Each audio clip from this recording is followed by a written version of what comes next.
possible new Ginebra starters. Mas pinabilis at mas pinalakas, especially sa opensa ng team. Sino-sino nga ba sila? At sino itong possible madagdag? At Shawnee Winston pumirma na para sa Converge ng contract extension matapos ang naging issue nito lang sa mga nakalipas na araw sa team ng Converge. So yan ang ating mga tatalakayin. Shawnee Winston pumirma na ng 2-year extension para sa Converge Fiber Rexus.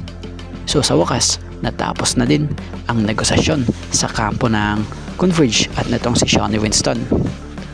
Matatandaan namang naging issue kamakailan lamang ang hindi paglalaro ng 3 games netong si Shawnee Winston sa Converge sa nangyaring Kadayawan Invitational Basketball Tournament na ginanap nga sa Davao City last week.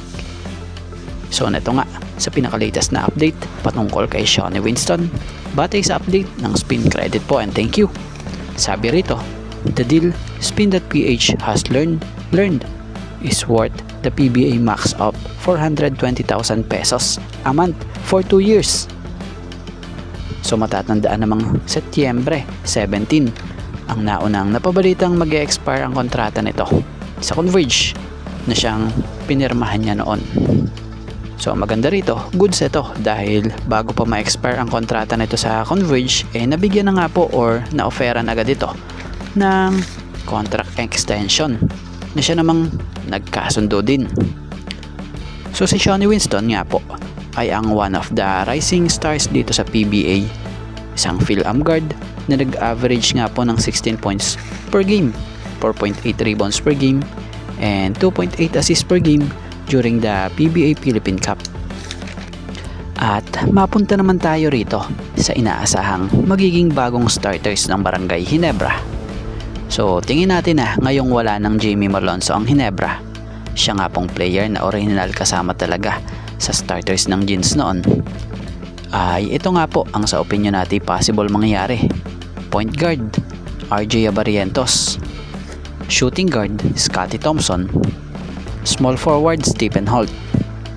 Power forward, Troy Rosario.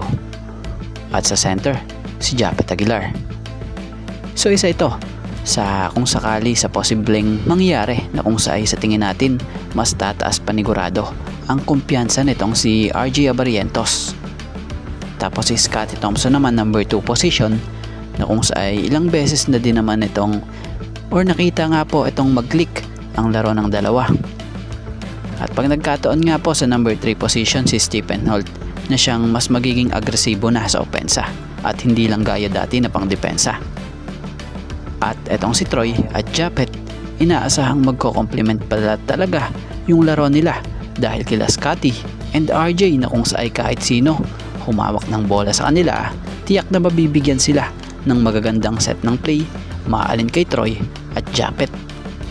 Pero kung kayo ang tatanungin sa inyo at para sa inyo at anong opinion nyo, sino sa tingin nyo ang mas magandang maging bagong first 5 ng Barangay Ginebra next season?